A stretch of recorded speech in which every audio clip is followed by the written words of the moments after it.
Esta noche vamos a hablar de Malta y ese enfrentamiento que se avecina. Pero antes de que lleguemos al enfrentamiento en sí, antes de llegar a los eventos previos al cierre de la gracia en la historia de esta tierra, quiero dar un poco de trasfondo en cuanto a cómo es que se ha configurado todo el sistema, ya que la Biblia llama al diablo el engañador. ¿No es así? De modo que el engaño es su juego y tiene mucha experiencia en eso y es muy bueno en eso.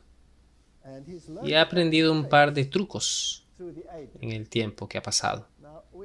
Entonces sabemos que el papado tiene una milicia, un ejército, y son dirigidos como un ejército en realidad, pero no tienen el equipamiento. Ellos usan las armas y el equipamiento de las naciones para lograr lo que quieren, pero para hacerlo necesitan controlar las naciones. De lo contrario, ¿quién haría lo que ellos quieren? ¿No es así? Entonces veamos cómo operan esas órdenes militares, y los dos que son particularmente prominentes son los Caballeros de Malta, la cual es la orden militar más antigua de la Iglesia Católica.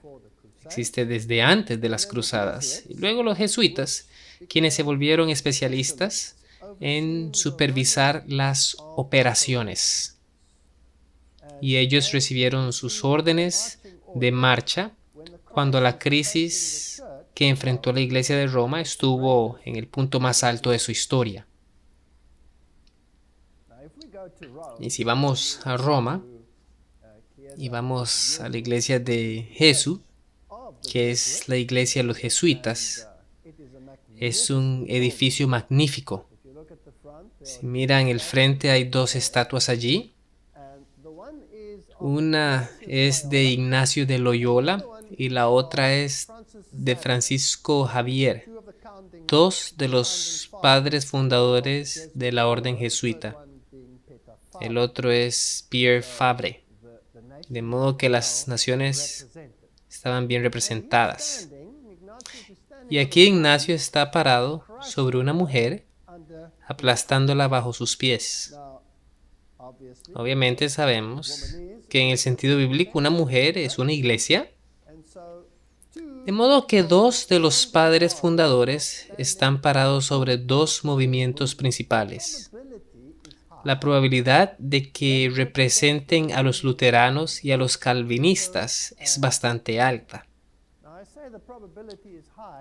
Lutero y Calvin. Y digo que las probabilidades son altas, pues cuando uno entra a la iglesia, ellos no tienen reparo en ello, pues antes del Concilio Vaticano II, ellos tenían unas placas que decían de qué se trataba todo, por lo que uno mismo podría leerlo. Subsecuentemente, después del Vaticano II, algunas de esas placas fueron retiradas, por lo que ahora es relativamente ambiguo, pero las estatuas, por supuesto, no han sido retiradas.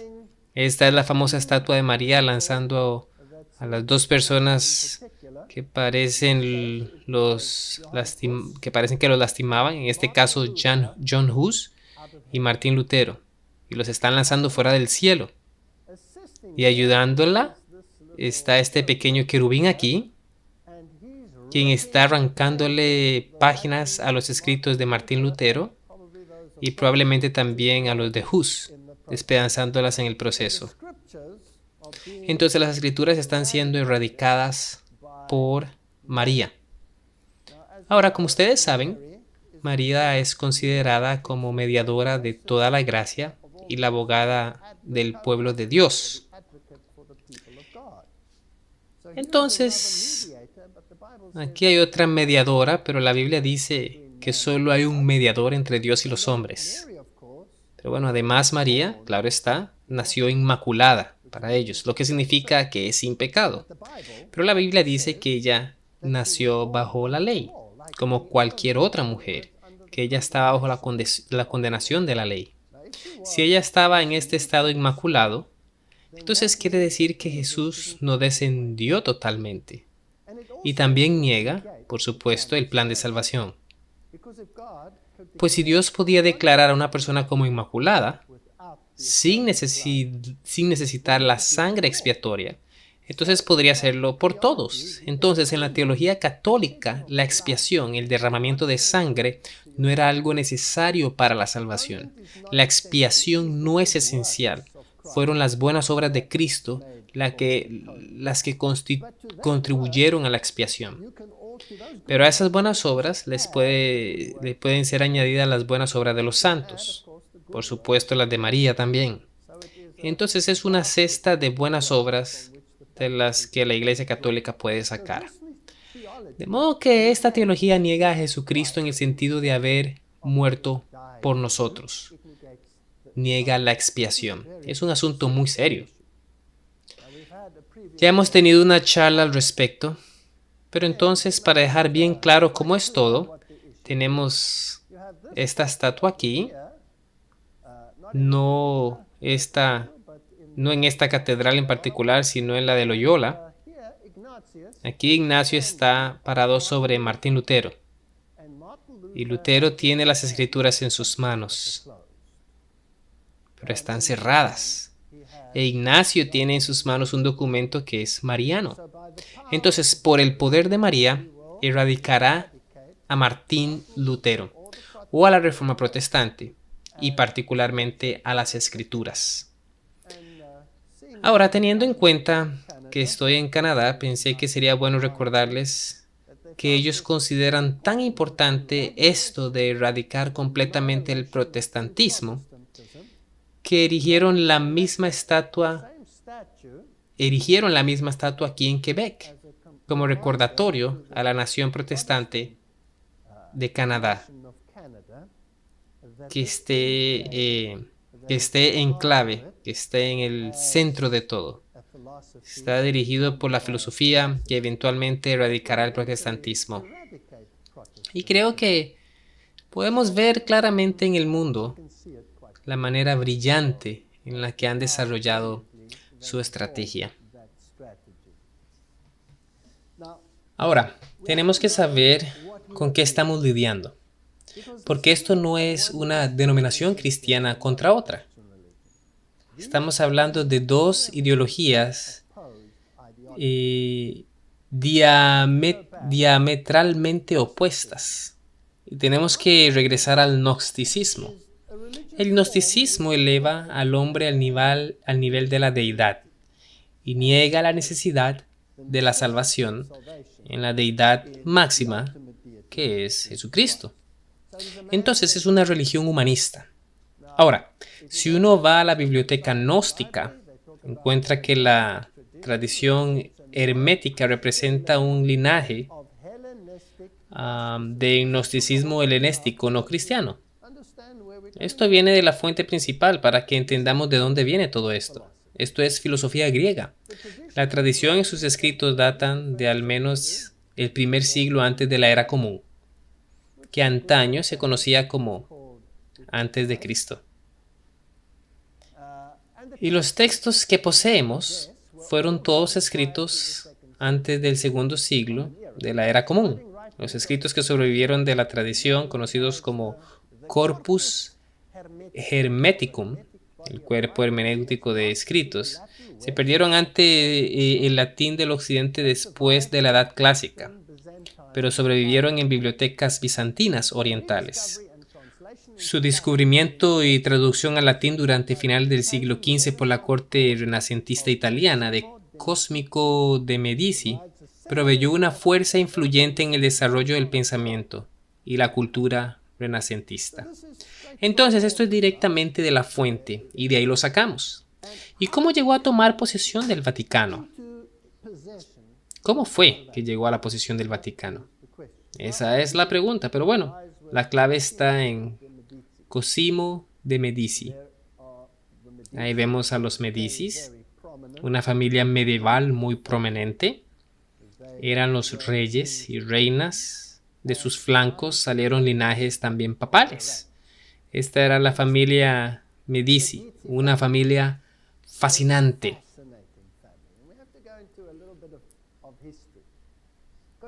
Cosimo también organizó una búsqueda metódica de manuscritos antiguos, tanto en el cristianismo como en el permiso del sultán, con el permiso del sultán Mehmed II.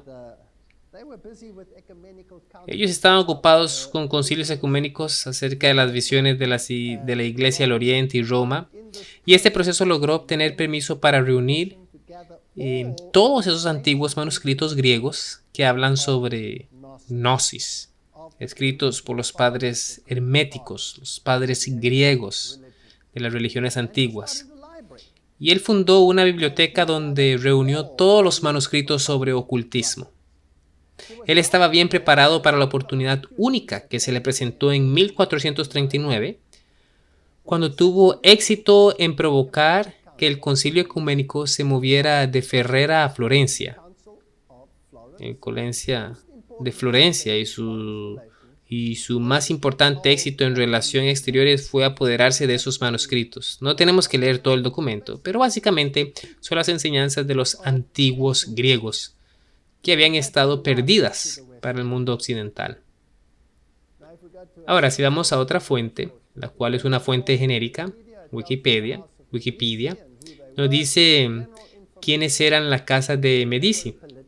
Solo por información general, podemos ver que era una dinastía política, que era una familia de banqueros. Entonces tenían los bancos detrás de ellos, la política detrás de ellos, era una casa real, dueños del banco Medici. Y luego, claro está, los papas que salieron de su linaje, que fueron el Papa Leo X, el Papa Clemente VII, el Papa Pío IV, etc. Todos estos estaban en la familia Medici. Y por este movimiento de la biblioteca de los Medici se volvió parte de la biblioteca del Vaticano. Y este conocimiento antiguo, esta gnosis, este conocimiento fue el núcleo del pensamiento vaticano y su teología. Era una religión centrada en el hombre. Aquí hay otra fuente que nos da un poco más de información. La tradición hermética representa un linaje de gnosticismo helenístico no cristiano. Los textos centrales de la tradición, el Corpus Hermeticum, están compuestos de 18 partes, e incluso esa sociedad que pertenece a esa sociedad hermética en el mundo propaga este gnosticismo. Ahora, este aprendizaje en particular, este aprendizaje en ocultismo, este aprendizaje gnóstico fue pasado cuando Ignacio de Loyola llegó a la sede del Vaticano. Hubo negociaciones en cuanto a cuál sería el papel de los jesuitas y la respuesta es que serían los campeones en la guerra contra el protestantismo. E introdujo un conjunto diferente de aprendizajes al mundo en competencia con aquel propagado por el protestantismo. Entonces aquí tenemos dos ideologías. El campeón de esta ideología iba a ser la Sociedad de Jesús, los jesuitas. Entonces, para recuperar la supremacía perdida, el papado empleó a los jesuitas para destruir al protestantismo en un sentido moral, político y eclesiástico. Este era un problema serio. Para socavar el principio de la sola escritura, no solo tenía que socavar la veracidad de la Biblia, sino también destruir la fe que la gente tenía en la Biblia. Y tenían que cuestionar la validez de la Biblia. De modo que aquí es donde empezó la batalla sobre la palabra de Dios. Y emplearon una estrategia convirtiéndose en los maestros de las escuelas en Europa, poniendo educación contra educación. Ahora, la educación que ellos introdujeron fue el gnosticismo y pusieron en contra de las enseñanzas bíblicas. Tengo una pregunta simple. Para el ciudadano común, ¿cuál sería más aceptable? ¿Elevarse al nivel de una deidad o arrepentirse, cambiar su camino y estar conforme a la voluntad de Dios? ¿Cuál sería más fácil? Ciertamente los jesuitas tenían una ventaja con respecto a eso, ¿no es así? Entonces, ¿cómo fue que procedieron en todo eso? Otro Medici, el primer primo de Leo X, Giulio di Medici. Giulio tomó por nombre papal Clemente el VII, así como la corrupción de Leo X hizo encender a Lutero. La astucia de Clemente VII determinó cómo lidiaría la Iglesia con la proliferación de Biblias. Era un problema, en todas partes se imprimían las Biblias, y Clemente fue aconsejado por Niccolo Machiavelli, el inventor de la ciencia política moderna, y por el cardenal Tomás Wolsey, canciller de Inglaterra. Ellos opinaron que tanto la imprenta como el protestantismo podían ser puestos a favor de Roma empleando un tipo movible para producir literatura que confundiría, reduciría y finalmente marginaría a la Biblia. El cardenal Wolsey, quien posteriormente fundó la Universidad de la Iglesia de Cristo en Oxford, caracterizó este proyecto como poner educación contra educación. Y entonces de ahí fue donde salió esa terminología. Y sigue diciendo, y como la imprenta no puede ser suspendida, es mejor poner educación contra educación, familiarizando a todas las personas con la disputa y suspender el laicado entre el miedo y la controversia. Esto por lo menos los hará estar atentos a sus superiores y profesores. En otras palabras, uno puede crear tanta confusión que la gente no sabrá a quién ir y terminará recurriendo a los profesores. Es una estrategia muy astuta, muy astuta. Sigue diciendo, el aprendizaje de los gnósticos sería puesto contra el aprendizaje de la Biblia, la cual demuestra cómo un hombre puede tener vida eterna simplemente creyendo los hechos de la muerte y la resurrección de Cristo. El gnosticismo tenía la esperanza de que el hombre pudiera lograr la vida eterna mediante buenas obras. Entonces eso es lo que ellos hicieron. Y por supuesto, tenían la biblioteca básica de Cosimo. Martín Lutero se opuso a esto por otro lado. Él veía lo que estaba pasando. Martín Lutero, viendo que educación contra educación era el futuro del cristianismo, vociferó una apelación a las élites en 1520, en la cual escribió un tanto proféticamente: aunque nuestros hijos viven en un mundo cristiano, ellos desfallecen y perecen en la miseria, pues les hace falta el evangelio en el que debiéramos entrenarlos y ejercitarlos todo el tiempo.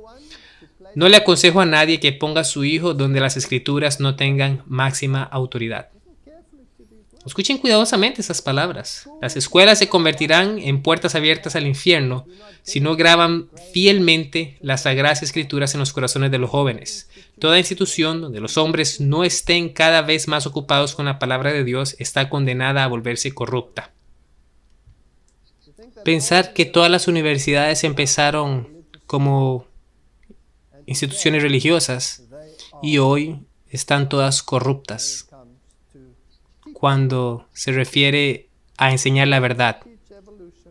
Todas ellas enseñan la evolución. La palabra de Dios es marginalizada, sino malignizada. Era inevitable que el Concilio de Trenton estableciera a los jesuitas como maestros de las escuelas de Europa.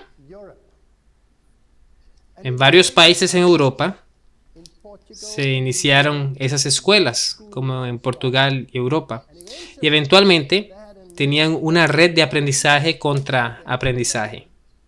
Y esta red se expandería a 669 instituciones, 176 seminarios, 61 casas de estudio y 24 universidades para el año de 1749, ya fuera parcial o totalmente bajo el control de los jesuitas.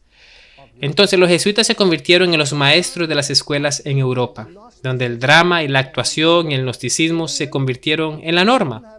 En Inglaterra no tuvieron poder, pues era un país protestante y les fue prohibido ejercer cualquier derecho en ese país. De modo que usaron sus espías, por así decirlo, y uno de ellos fue, por supuesto, William Shakespeare. Ser o no ser, esa es la cuestión. Y luego empieza a divagar en Hamlet de si es más noble para la mente sufrir las ondas y flechas de la terrible fortuna o tomar las armas contra contra el mar de problemas y luego habla acerca de la muerte en sueño y de las conmociones naturales de esta vida y del sueño pacífico y la nueva existencia que viene en la muerte. Pues los sueños que pueden venir en ese sueño de la muerte se dan cuenta de cómo se implementan los pensamientos en otras mentes, de modo que las filosofías son introducidas en forma dramática, quedándose en la mente mucho más fácil que la verdad. Y esa era la manera en la que operaban. Ahora, si nos venimos a tiempos más cercanos a los nuestros, leemos una declaración muy parecida en el Espíritu de Profecía, o lo que Martín Lutero dijo. La infidelidad está incrementándose en nuestra tierra. Nuestros jóvenes son enviados a las instituciones educativas, donde son llevados a asociarse con aquellos que tienen pensamientos escépticos, pues incluso los jóvenes bien educados alardean de no creer en la palabra de Dios. ¿Quién será tenido responsable por este estado de las cosas? ¿No son responsables aquellos quienes desde el escritorio sagrado han desestimado las afirmaciones de la ley de Dios? ¿No son responsables aquellos quienes apartan a los hombres del camino de la verdad, llamando a la ley de Dios un yugo de servidumbre, etcétera? Es un sentimiento muy similar, ¿no creen? En otro dice, si la moral y la religión van a estar juntas en una escuela, deben ser a través de un conocimiento de la palabra de Dios. Pues puede que algunos clamen que si la enseñanza religiosa se hace prominente, nuestras escuelas no serán populares, que aquellos que no son de nuestra fe no patrocinarán la escuela. Muy bien, entonces que vayan a otras escuelas. Poderoso, ¿no? Nuestras escuelas no son establecidas solo para enseñar ciencias, sino con el propósito de dar instrucción en los grandes principios de la palabra de Dios y en los deberes prácticos de la vida diaria. La siguiente declaración realmente me impresiona. Esta es la tan necesaria educación en el tiempo presente. Si una influencia mundana va a tener efecto en nuestra escuela, entonces que se vea vendida a los mundanos y que tengan el control completo de ella. Y que aquellos que han invertido, que funden otra. Entonces la palabra de Dios debe ser absoluta, pues estamos en guerra. Y todas las grandes instituciones y universidades del mundo están siguiendo el principio gnóstico, no el bíblico. Sitios donde la palabra de Dios es ridiculizada y marginizada. Eso es gnosticismo. Ahora, ¿cómo lograron plantar esto a nivel mundial? ¿Cómo lograron hacerlo incluso en los rangos protestantes? ¿Y cómo consiguieron el control de naciones que se hacen llamar protestantes sin que nadie sepa cómo?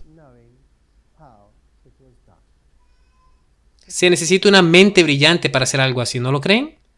Se necesita una brillantez sobrenatural para lograr algo así. Ahora, el general, justo antes de la herida mortal que recibió Roma al perder su poder político en 1798, y el periodo justo después fue el general Ricky. Y el mundo protestante estaba prevenido por todos los grandes líderes protestantes. Cuidado con esos sistemas. Martín Lutero había hablado fuertemente. Y naciones se habían formado ya fuera en los principios del catolicismo o del protestantismo. Las naciones protestantes ya estaban algo enclenques, pues ya estaban mandando a sus mejores hijos o a los hijos de la élite a las escuelas jesuitas, ya que tenían tan buen nombre y tan buena reputación y una imagen escolástica tan buena, pero la palabra de Dios estaba ausente. Y las naciones protestantes habían rechazado el jesuitismo, evitando que se implantara. Entonces, ¿cómo podemos engañar al mundo protestante? Bien, la guerra del general Ricky, en la 19ª Congregación General, Ricky fue elegido general superior. Y durante su reinado, los jesuitas súbitamente estaban siendo expulsados de Europa. Y algo impresionante pasó. Fueron expulsados de Portugal un año después de ser elegido, en 1758. Y los libros de historia nos dicen que la gente estaba harta de las intrigas políticas y las maquinaciones y obras de la orden jesuita, de modo que Portugal los expulsó en 1758. Francia los expulsó en 1764. Todo esto durante el gobierno de Ricky. Esto es lo que ahora la historia nos dice, así que como Wikipedia lo pone, y el impotente Ricky lo vio todo. Y el impotente general de la orden jesuita escribió cartas a todos los jesuitas alrededor del mundo diciéndoles: oren, oren, oren. Estamos pasando por tiempos terribles. Seamos humildes. Oren, oren, oren.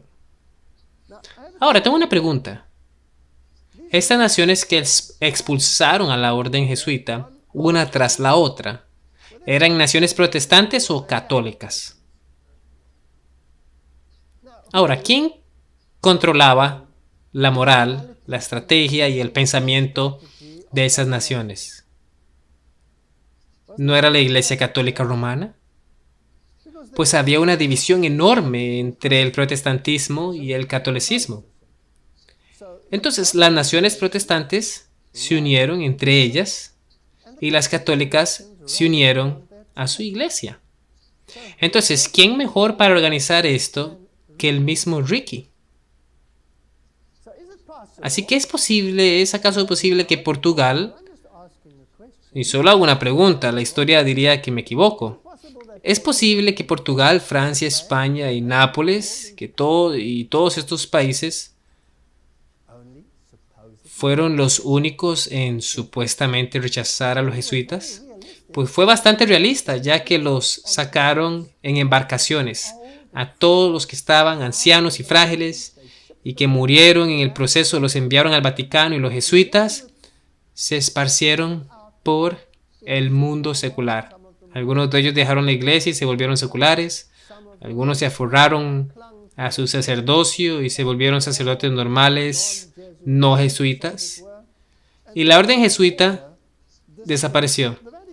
Hasta este punto el Vaticano todavía no había vetado a la orden jesuita. El mundo espiritual general superior mandó cartas circulares a los jesuitas sobre la perseverancia ferviente en la oración. Después de ser elegido, Clemente el XIV tomó decisiones duras y humillantes contra la sociedad para aplacar a los enemigos de ella. Entonces, aparentemente, presionando por todas estas naciones católicas, el Papa mismo vetó a los jesuitas. Eso es lo que nos dice los libros de la historia. Pero la presión política no vio descanso y el Papa finalmente suprimió la orden. Y esta fue la orden del 21 de julio de 1773, siendo la razón principal el deseo de restaurar la paz en la iglesia. Entonces el Papa suprimió a los jesuitas. Ahora, aquí hay un libro muy interesante. Se llama El arte de la guerra. Y se trata de un general llamado Sun Tzu. El libro fue traducido a francés por primera vez en 1772. Interesante fecha, justo antes del veto de los jesuitas. Y fue traducido por el jesuita francés Jean-Joseph Marie Amiot, astrónomo para el emperador de China. Y una traducción parcial al inglés fue intentada en 1905. Así que tenemos este libro que fue traducido al francés y contaba la historia de este general del ejército chino de hace más de 800 años. Aparentemente la traducción de un general legendario, quien probablemente es ficticio y nunca existió, pero del que, de igual modo, se habla en muchos círculos. Y este libro es, de hecho, de lectura obligatoria para generales militares y en las escuelas militares, incluso de Estados Unidos.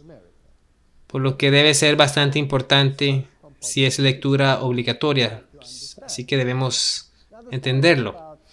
Ahora, la historia se trata de un general llamado Sun Tzu, quien era general del ejército del rey Helu, también conocido como el rey Wu. Y el país era conocido como Wu. Y es interesante que este hombre, claro, hablaba mandarín fluido, pues era el astrónomo del emperador chino. Si vamos a Japón, hay una enorme estatua del general Sun Tsun, mostrándose que es una figura legendaria prominente. Ahora, en la página 490 de su libro, Los Jesuitas, Malaquías Martin implica que si un jesuita escribe un libro, es el general mismo de los jesuitas, en esencia, quien lo aprueba en vista del voto de obediencia.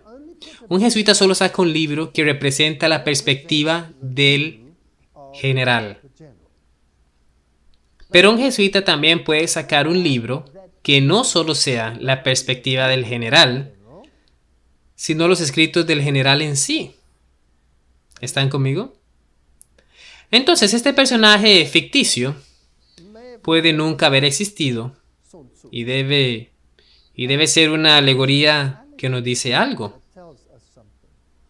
Ahora, las estrategas o los estrategas más brillantes le describen a uno una estrategia. Esto lo hacen en el ajedrez y luego producen a derrocarlo a uno usando la misma estrategia que le han descrito. Así queda demostrado la brillantez del sujeto, sin lugar a dudas. Ahora, la historia continúa diciendo que el rey de Wu estaba en problemas, pues sus enemigos lo tenían rodeado y le quitaban una parte tras otra de su territorio. Tenía un problema tan grande en su nación que convocó a este gran general, o el general fue a él y le dijo: puedo resolver ese problema. Puedo resolver el problema para ti. Y dijo: mi problema es muy grave y no puede ser resuelto. Y el general dijo: sí, yo lo puedo resolver. Eso llama la atención entonces del rey Wu, quien dice: ¿cómo lo resolverás? A lo que él contesta construyendo un ejército invencible que sea tan organizado, tan preciso, tan obediente, incluso obediente hasta la muerte, que hará todo lo que le ordene. El rey respondió: ¿cómo vas a lograr eso en mi miserable nación? Él contestó: lo haré, dame la oportunidad. Entonces el rey de Wu lo pensó y dijo: bien, tengo cerca de 100 concubinas. Era como el rey Salomón, ¿no? Y dijo: todas estas mujeres de mi corte real, si puedes tomar a estas mujeres indisciplinadas y convertirlas en un ejército de mujeres disciplinadas en un día, entonces te pondré como mi general. Y Sun Tzu le dijo al rey de Wu: lo haré con una condición, y es que debo tener autoridad absoluta y que mi decisión es ley. El rey dijo: claro, anda y haz lo que quieras con mis chicas. Entonces él reunió a las mujeres y el rey tenía 2 esposas favoritas, entonces las dividió en 2 grupos y puso a las esposas favoritas del rey y la puso a cargo de un grupo y la segunda favorita la puso a cargo del otro grupo. Y luego dijo: ustedes darán órdenes, pero yo no les daré órdenes oralmente. Les daré órdenes por señas. Usaré un tambor. Escuchen cuidadosamente, pues esto es una alegoría. Les daré un tambor. Es muy simple. Si el tambor suena una vez, todos girarán a la derecha en armonía. Si el tambor suena 2 veces, girarán todos a la izquierda en armonía.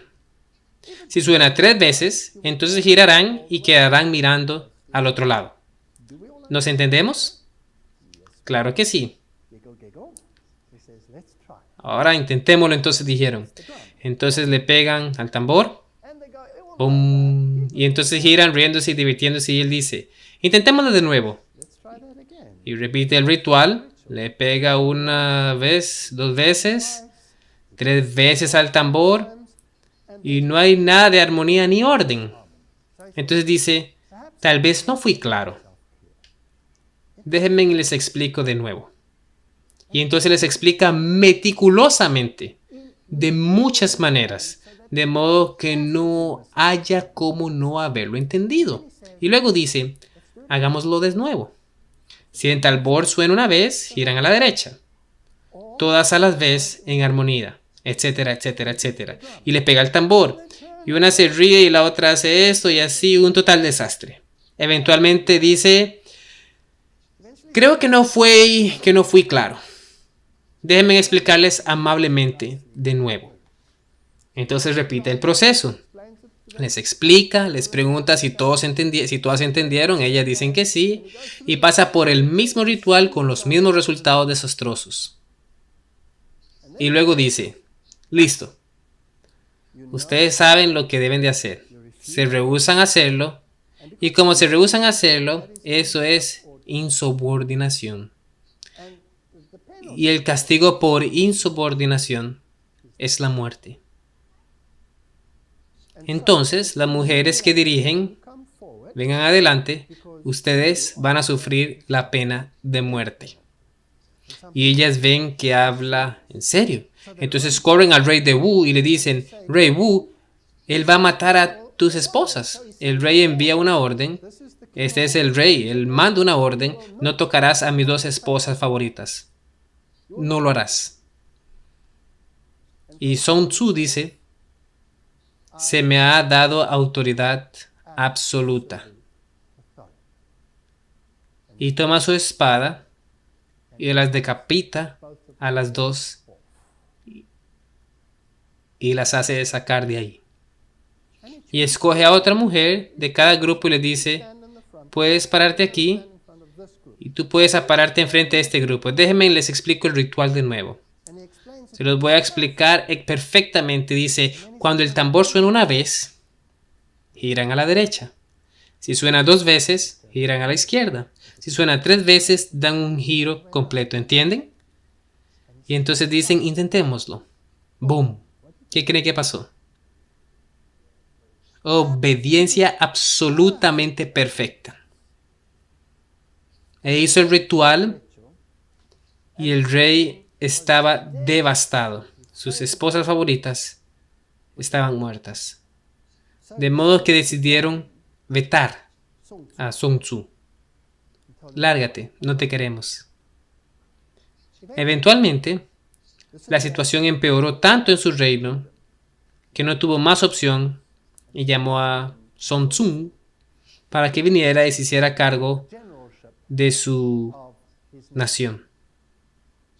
Y el general se volvió mundialmente famoso y conquistó de nuevo todas esas tierras y las regresó al rey de Wu. ¿De quién hablamos aquí? Hablamos del catolicismo y el protestantismo.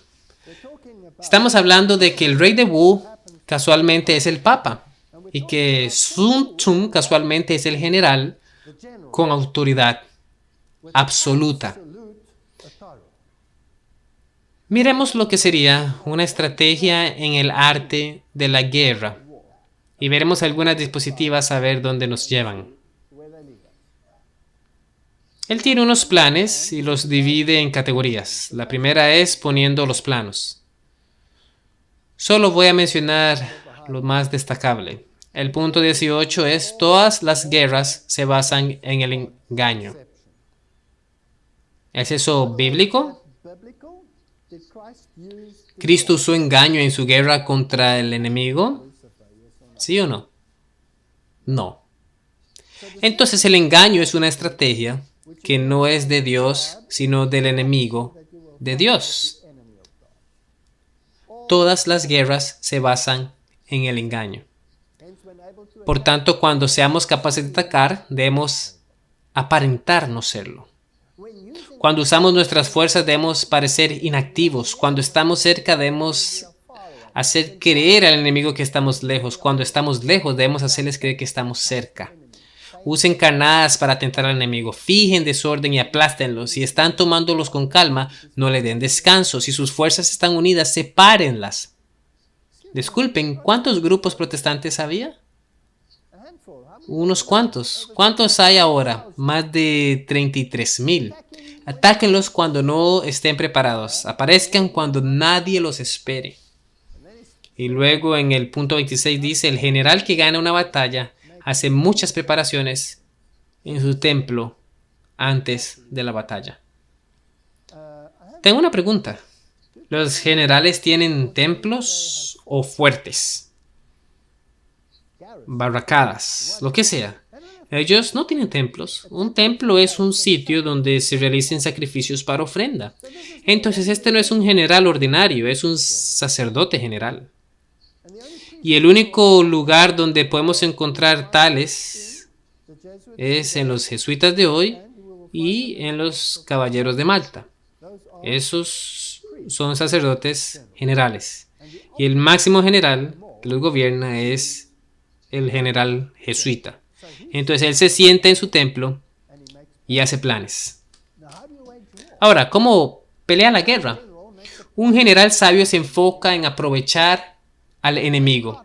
Una carga de las provisiones del enemigo equivale a 20 carros propios. No usen sus propios recursos, usen los del enemigo. Igualmente, 60 kilos de su proveedor equivale a 1,200 de los propios. Para matar al enemigo, nuestros hombres deben de ser llevados a ira. Deben tener recompensas para que exista una ventaja de derrotar al enemigo. Por tanto, una pelea de carrozas, cuando se hayan tomado 10 o más carrozas, estas debieran ser dadas al que tomó la primera. Nuestras propias banderas debieran ser sustituidas por las del enemigo y las carrozas ser mezcladas y usadas en conjunto con las nuestras. Los soldados capturados deben ser retenidos y tratados con gentileza. A eso se le llama usar al enemigo conquistado para aumentar la fuerza propia. Esa es una estrategia brillante. Y si uno lo piensa en términos de guerra espiritual, entonces es obvio quién la usa. Ahora, el general es la muralla del Estado. Si la muralla no tiene brechas, el Estado es fuerte. Si la muralla tiene defectos, el Estado es débil. Por tanto, hay 5 puntos esenciales para la victoria. Ganará quien sepa cuándo pelear y cuándo no. Ganará quien sepa lidiar con fuerzas inferiores y superiores. Ganará cuyo ejército sea animado por el mismo espíritu en todos sus rangos. Absoluta obediencia al general superior. Ninguna desviación de pensamiento. Loyola escribió que incluso si Dios te da una plasta como general, no dudarás ni por un momento en obedecerle. Ganará quien, habiéndose preparado, espere a tomar al enemigo sin estarlo. Ganará quien tenga la capacidad militar y no tenga interferencia de los soberanos. Esa es una declaración impresionante. Disposiciones tácticas. Sun Tzu dijo, los buenos guerreros de antaño primero se ponían fuera del alcance de la derrota y luego esperaban una oportunidad de derrotar al enemigo. Protegernos de la derrota está en nuestras manos, pero la oportunidad de derrotar al enemigo es dada por el enemigo mismo. Debe hacer que el enemigo se descuide. Debes hacer que se relaje para así derrotarlo. Sus victorias no le traen reputación de ser sabio ni de ser valiente. ¡Qué declaración! Pues cuando un general importante consigue una victoria, todo el mundo se entera. Rommel fue famoso en Alemania. Montgomery fue famoso en Inglaterra. Generales que ganaron fueron famosos.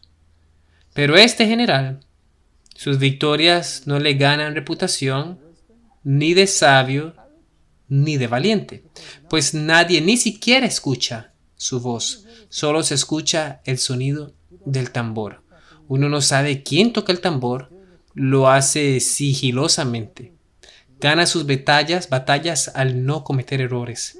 Noten que esto fue escrito justo antes de 1798. Sun Tzu dijo, el control de una gran fuerza es el mismo principio que el control de unos pocos hombres. Solo Es cuestión de dividir sus números. Luchar con un gran ejército bajo tu mando no es diferente a luchar con un pequeño. Entonces no importa, todo es estrategia. Hay que poner carnadas. El combatiente astuto busca combinar energías y no requiere mucho de los individuos. Tiene que haber un equipo, tiene que haber un ejército, pero nadie puede saber que está ahí. Sun Tzu dijo, el que llegue primero al campo de batalla, noten esto, y espere al enemigo estará listo para la batalla. Entonces quieren ser los primeros en llegar, no quieren llegar de último. No quieren que los protestantes empiecen en Estados Unidos protestante. Quieren ser los primeros.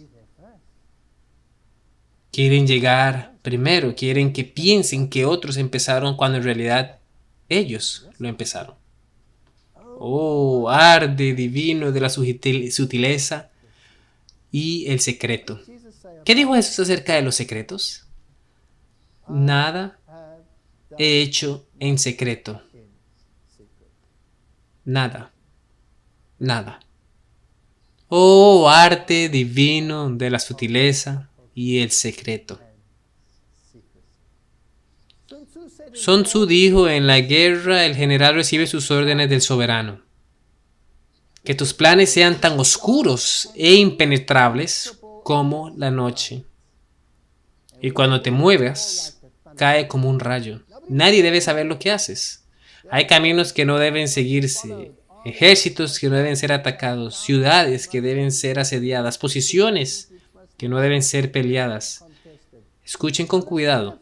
Órdenes del soberano que no deben ser obedecidas. Entonces, ¿quién está al control, el soberano o el general? El general puede escuchar las órdenes del soberano si le conviene, pero se rehúsa a obedecer algunas órdenes y hace lo suyo. Bueno, eso solo puede ser un general muy especial de quien nadie sabe. Hay 5 defectos peligrosos que pueden afectar a un general. Temeridad, etcétera, etcétera. Cobardía. Eso no es tan serio. El ejército en marcha. Si los soldados son castigados antes de ser leales a ti, no se someterán a ti. Por tanto, los soldados deben ser tratados con humanidad al principio, pero mantenidos bajo control con disciplina de hierro. Fascinante. Terreno. Si la victoria es segura, entonces debes luchar, incluso si el gobernante lo prohíbe. Si la victoria no es segura, entonces no debes luchar, incluso si la voluntad del gobernante, si es la voluntad del gobernante. Entonces aquí tenemos un general que es totalmente diferente a cualquier general humano y político. Totalmente distinto. Es un general diferente. El general que avanza sin codiciar fama y se retira sin temer la desgracia, cuyo único pensamiento es proteger a su país y servir bien a su soberano, es la joya del reino. Puede parecer que ha sido derrotado, pero podría ser una pérdida estratégica. A medida que avancemos a las nuevas situaciones, a las 9 situaciones, las cosas se ponen más fascinantes. Dice, el trabajo de un general es guardar silencio asegurando el secreto, recto y justo, manteniendo así el orden. Debe ser capaz de mistificar a sus oficiales y hombres. Escuchen con atención. Debe ser capaz de mistificar a sus oficiales y hombres usando reportes y apariciones falsas, manteniéndolos así en total ignorancia. Eso es bien interesante. Entonces, entre estos rangos puede haber gente que no tiene ni idea de la estrategia máxima, excepto que cuando oyen el sonido del tambor, giran en unísono. Adentra a sus hombres en territorio hostil antes de mostrar su mano. Cuando se invade territorio hostil, el principio común es que penetrar profundamente trae unión, mientras que penetrar superficialmente trae dispersión. El éxito en la guerra consiste en acomodarnos cuidadosamente a los propósitos del enemigo. Al permanecer persistentemente en los flancos enemigos, ¿este general dejará en paz a sus enemigos? Nunca. ¿Aprovechará este general las ventajas? Cuando haya fuego en el interior del campamento enemigo, responde inmediatamente con un ataque desde afuera. Despiadado, despiadado. Esta me pareció particularmente interesante. El uso de espías. Hay muchas clases de espías. Hay espías locales, espías internos, espías convertidos, espías condenados, espías sobrevivientes. Miremos estas interesantes categorías. Cuando estos 5 tipos de espías trabajan juntos, nadie puede descubrir el sistema secreto. A esto se le llama manipulación divina de las cuerdas. ¿No sienten una vibra curiosa con esto? Es la facultad más preciosa del soberano. Tener espías locales significa emplear los servicios de los habitantes del distrito. Entonces, donde sea que vayas, hay espías locales. Donde sea que vayas, hay un espía local. Tener espías internos, haciendo uso de los oficiales del enemigo. Espías convertidos, capturar espías enemigos y usarlos para nuestros propósitos. Luego hay espías condenados, los cuales hacen ciertas cosas abiertamente para engañar, permitiendo que nuestros espías sepan de eso y los reporten al enemigo. ¿Pueden creerlo? ¿Que sacrificas a tu propia gente por la victoria? Entonces a uno de los tuyos se le da una posición o un trabajo que hacer que es diamétricamente opuesto a lo que el gobernador o la gente dice en esa área. Haces que tu propia gente lo exponga ante el gobierno y así ganas la apreciación del gobierno, incluso si significa la muerte de ese espía. Luego tenemos los espías sobrevivientes, que son finalmente los que llevan noticias del campamento enemigo. Por tanto, de todo el ejército no debiera tenerse una relación más íntima que con los espías. Ningún otro debiera ser recompensado más liberalmente. En ningún otro negocio debiera guardarse mayor secreto. Fascinante. Los espías enemigos que han venido a espiarnos deben ser encontrados, tentados con sobornos, aislados y alojados cómodamente. Así se convertirán en espías convertidos quienes estarán disponibles a nuestras órdenes. Así es como el general jesuita piensa y opera. No podemos entender sus maquinaciones y nunca podemos descifrar el ministerio si no tenemos las profecías como respaldo. Jamás podremos descifrar el misterio.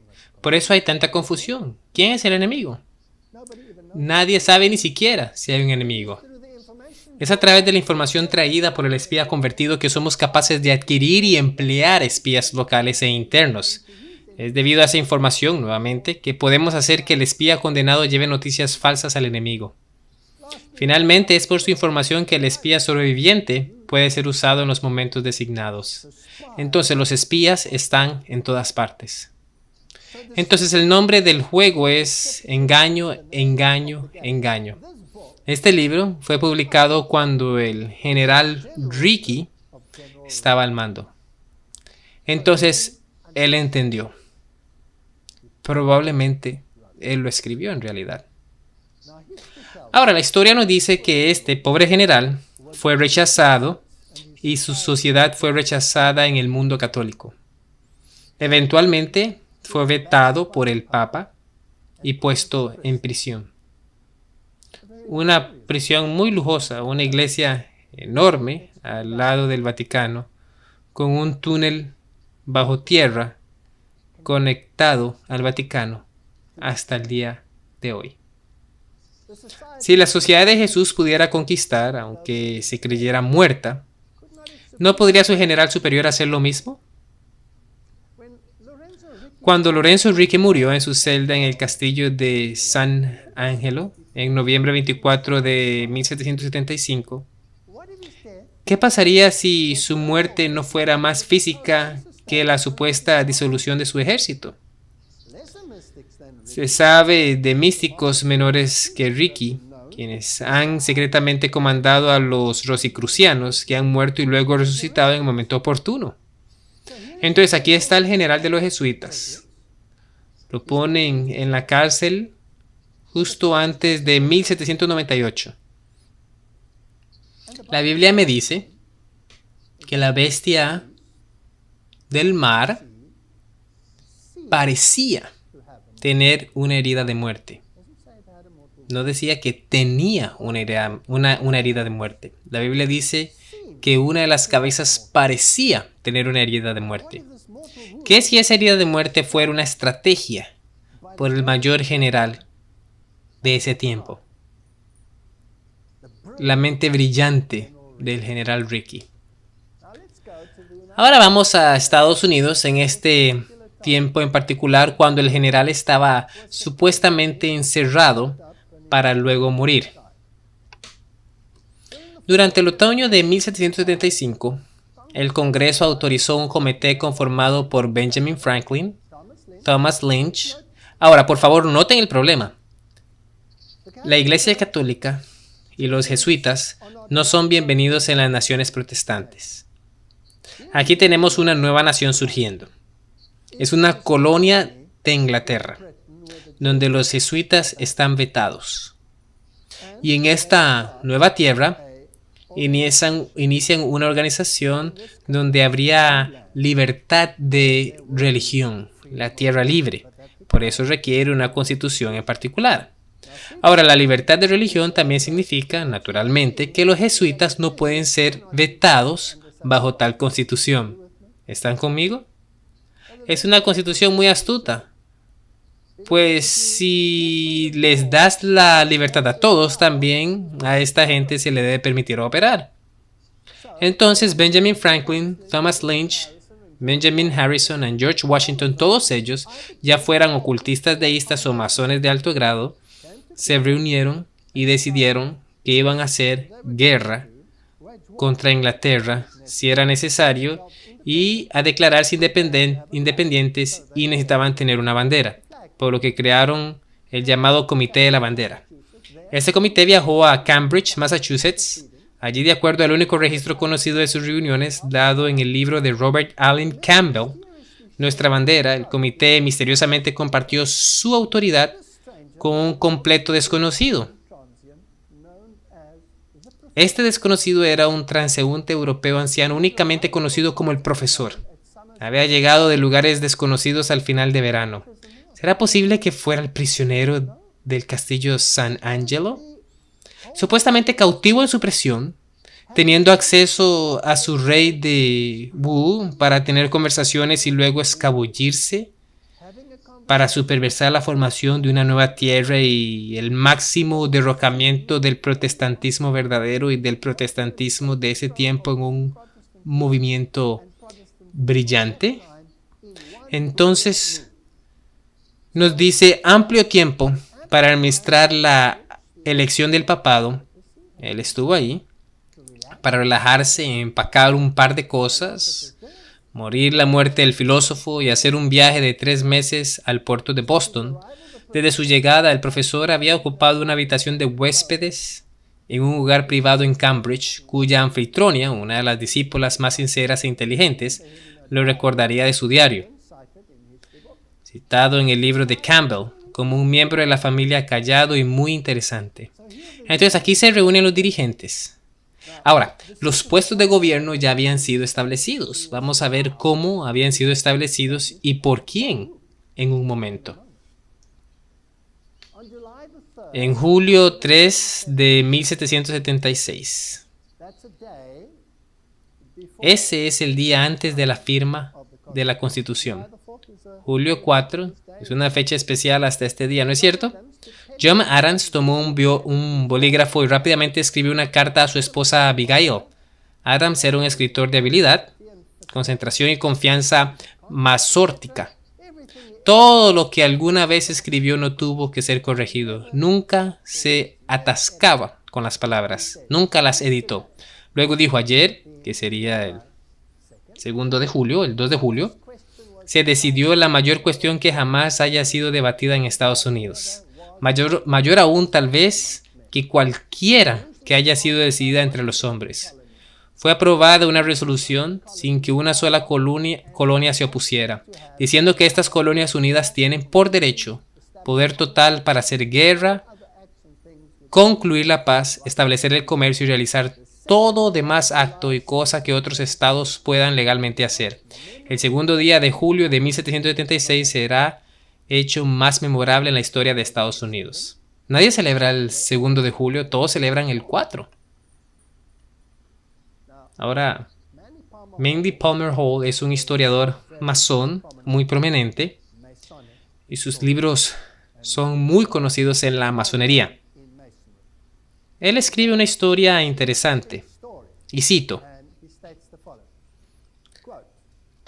era un momento serio, y no pocos de los presentes temían que sus vidas fueran el pago por su audacia. En medio del debate sonó una fiera voz. Los debatientes se detuvieron y voltearon a mirar al desconocido. ¿Quién era este hombre que había aparecido súbitamente en medio de ellos y los había paralizado con su oratoria? Nunca lo habían visto antes. Ninguno sabía cuándo había entrado, pero su gran estatura y rostro pálido los llenó de asombro. Su voz resonaba con un santo celo. El desconocido los turbó hasta el alma. Sus últimas palabras retumbaron por el edificio. Dios ha querido que Estados Unidos sea libre. Un entusiasmado salvaje estalló al tiempo que el hombre se hundía exhausto en una silla. Nombre tras nombre fue puesto en la Declaración de Independencia. Pero ¿dónde estaba este hombre que había levantado por un momento el velo de los ojos de los reunidos y les había revelado, al menos en parte, el gran propósito por el cual la nación había sido concebida? Había desaparecido. No volvió a haber sido visto ni pudo ser establecida su identidad. ¿Quién era este extraño hombre? El que supervisó el comité de la bandera y a causa de quien escogieron la bandera de una compañía perteneciente a jesuitas como la nueva bandera de Estados Unidos. Lo que significa que se volvió parte de la compañía jesuita. Interesante. ¿Quién fue ese hombre que apareció? Ahora, el asiento del gobierno de Estados Unidos está en un área llamado Maryland. En español, Tierra de María. Maryland o Tierra de María es un nombre interesante. Por ejemplo, está basado en el calendario litúrgico de Roma. Podemos recordar que los fundadores originales de Maryland, muchos de los cuales eran católicos romanos, zarparon de Inglaterra bajo la dirección espiritual del sacerdote jesuita Andrew White en noviembre 22 de 1633. Entonces ya se había hecho mucha que. Esto es más de un siglo antes. Ya se había hecho la preparación y zarparon. Estaban preparando el terreno. Así que en noviembre 22 de 1633 llegó Andrew White. Noviembre 22 es el día de Santa Cecilia, una mártir romana del siglo III y patrona tradicional de los músicos. Y bueno, el espíritu de ella parece que los acompañó. Los viajeros llegaron a tierra al año siguiente, en marzo 25, el día de la Anunciación. Ese es el día en que el ángel Gabriel se apareció a María y le dijo que iba a concebir al Mesías. Plantando la semilla divina en una matriz humana. ¿Acaso los fundadores se imaginaron plantando la semilla de un nuevo orden social en una tierra extraña? Ahora, el día de la Anunciación, en 1634, el cura White consagró la colonia de Maryland a la Virgen María. El segundo día de julio de 1776 fue el día de la visitación. Ahora, cuando vemos el aprendizaje de Medici, es una práctica ocultista donde la numerología juega un enorme rol. La numerología se mete en todo lo que se hace. Todo está cronometrado. Nunca hacen nada sin su calendario litúrgico. En el año 1776 fue celebrado en julio 2 o el 2 de julio. Fue cuando tomaron la decisión de volverse independientes, y esto es de acuerdo a la nueva encíclica católica. Ahora, la tierra que ocupa el gobierno, toda ella pertenece a los jesuitas. Era tierra jesuita. Y ellos, haciendo comercio, la donaron al nuevo gobierno de Estados Unidos. La mansión en la que Andrew White habitaba, es decir, la mansión de Andrew White, era conocida como la Casa Blanca. White es blanco en inglés. Hoy día todos creen que se llama la Casa Blanca porque está pintada de blanco. No se llama así por estar pintada de blanco. Era la casa de Andrew White. Y ese nombre, Andrew White, es incluso parte importante de la Kabbalah. Pues en la Biblia el hermano de Pedro se llamaba ¿cómo? Se llamaba Andrés o Andrew en inglés, Andrés en español. Entonces Pedro estaba en Roma y Andrés o Andrew en la nueva colonia. Y la aguja apunta directamente en dirección a Roma. Y es fascinante cuando nos adentramos en esa historia, aunque no tengo tiempo para todos esos detalles. La base bíblica para el día de la visitación es el sermón en éxtasis de María a Isabel en Lucas 1, 46 a 55. Esta famosa eyaculación conocida como el Magnificat, la primera palabra de la traducción Vulgata en latín que significa magnifica. Magnificat literalmente define la acción social promovida por el Sagrado Corazón en Filadelfia el 2 de julio de 1776. Entonces ahí tenemos la numerología. Ahora, las palabras que Gabriel habló son como siguen. En realidad es la canción de María, ¿no? Engrandece mi alma al Señor y mi espíritu se regocijan en Dios mi Salvador, porque ha mirado la bajeza de su sierva, pues he aquí, desde ahora me dirán bienaventurada de todas las generaciones. Ahora, si uno lo piensa de una manera ocultista y retuerce esto, uno convertiría esta canción en aquellos que veneran a María. Sigue diciendo porque me ha hecho grandes cosas el poderoso. Santo es su nombre y su misericordia es de generación en generación hasta los que le temen. Hizo proezas con sus brazos, esparció a los soberbios en el pensamiento de sus corazones, quitó de los tronos a los poderosos y exaltó a los humildes. A los hambrientos colmó de bienes y a los ricos envió vacíos. En este contexto, ¿quiénes serían los enviados vacíos? Los protestantes. ¿No sería una estrategia brillante mandarlos vacíos, creyendo que tienen el control cuando en realidad no controlan absolutamente nada? Porque uno ya estaba en el campo antes que ellos llegaran. Uno se apodera del campo y por engaño uno los lleva a creer que no había ningún peligro, pues la orden jesuita había sido vetada y no existía. Interesante. Sigue diciendo, esparció a los soberbios en el pensamiento de sus corazones, quitó de los tronos a los poderosos y exaltó a los humildes. Entonces aquellos que gobiernan, los reyes de Inglaterra y el mundo protestante fueron derrotados sin quisiera saber que habían sido derrotados. Ahora, si miramos algo de numerología, se pone un poco más interesante. El año de la independencia tiene el diseño cabalístico, perfecto de 6 y 7.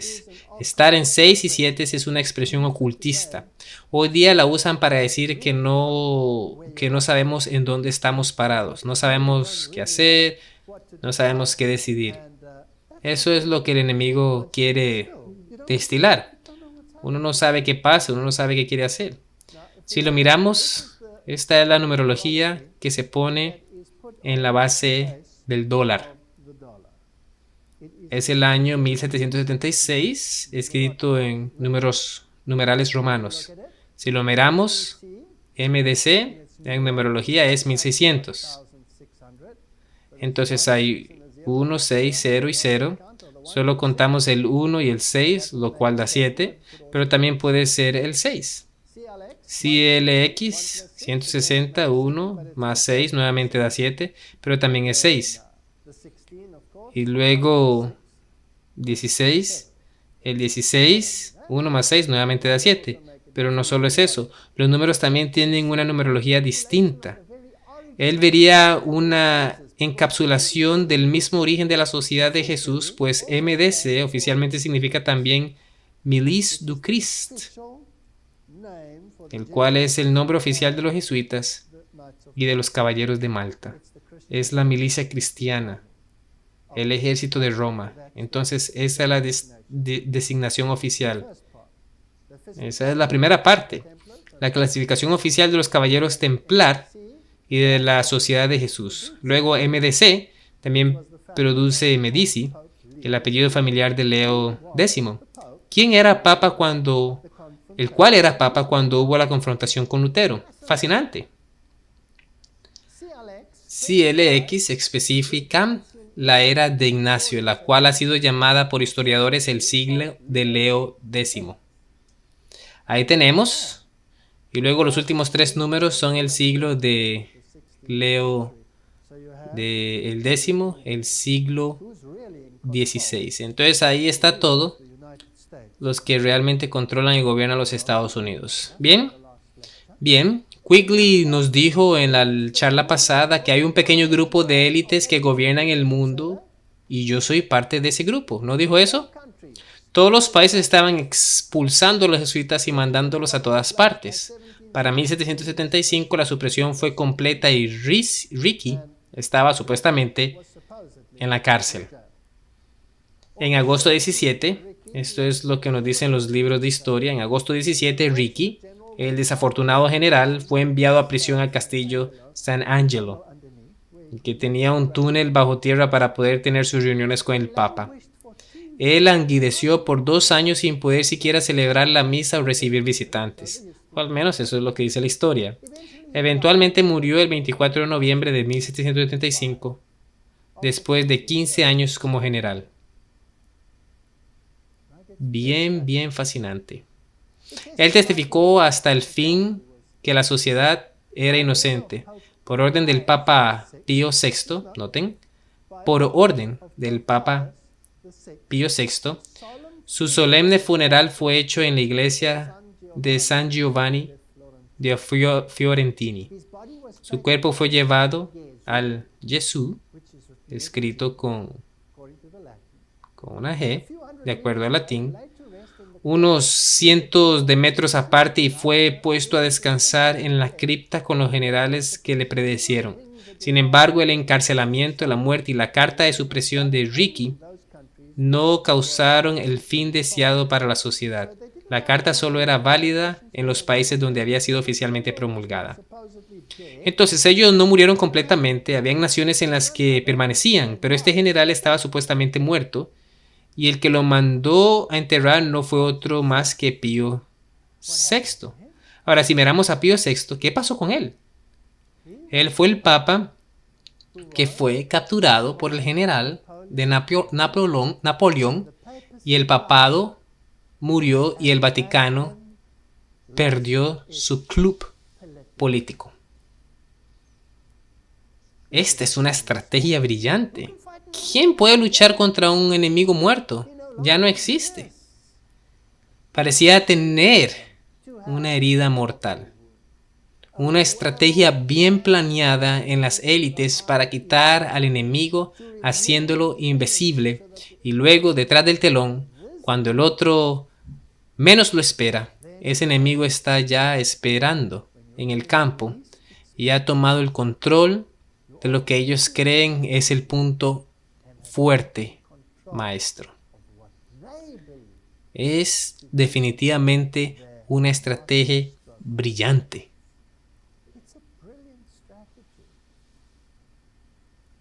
Frederick de Prusia reconoció el valor de los jesuitas, de modo que se quedaron ahí. Catherine de Rusia prohibió la promulgación, entonces los jesuitas se quedaron allá. Y los generales fueron elegidos en Rusia para continuar la operación visible. Aunque ya no se les permitía ser llamados generales en sí. Aquí están los varios sucesores, tenían nombres rusos y nombres occidentales. Los padres convocaron la segunda congregación de la Rusia Blanca, donde eligieron un nuevo miembro. Eventualmente eligieron como general vicario, quien mantuvo el puesto hasta su muerte en noviembre, el 10 de noviembre. Eventualmente, en un comunicado papal con fecha de 1801, se permitió que el general superior ya no fuera designado como general vicario, sino como el título de general, como antes de la supresión. Así que en 1801, el general nuevamente fue llamado general. Solo general. Por un periodo breve estuvo bajo tierra y estableció una base de poder. Y la Biblia dice, al tiempo que veía la primera bestia desaparecer con la herida mortal, miré y ve una segunda bestia. ¿La segunda bestia haría la voluntad de la primera bestia? ¿Sí o no? Ahora, si uno cumple la voluntad de la primera bestia, ¿bajo la autoridad de quién está? Debe estar bajo la autoridad de la primera bestia, sin que nadie lo sepa. Porque ¿cómo puede uno gobernar algo estando muerto? No es posible. Entonces aquí tenemos una estrategia. Y esta ha sido la estrategia de los generales de la orden jesuita hasta el día de hoy. ¿Quién es el enemigo? ¿Y cómo debe ser destruido ese enemigo? Eso será la parte de la siguiente charla. Oremos. Padre Celestial, qué estrategia tan brillante. Los protestantes están ahí sentados cómodamente. Y si uno lee los libros de historia, dicen que el poder papal ha dejado de existir. ¿Quién podría esperar algo de este poder? Pero en realidad son estrategas brillantes que se hicieron pasar por muertos. Parecían tener una herida mortal. Y cuán presumidos se han vuelto los protestantes. Ayúdanos a ser centinelas en los muros de Sión. Amén.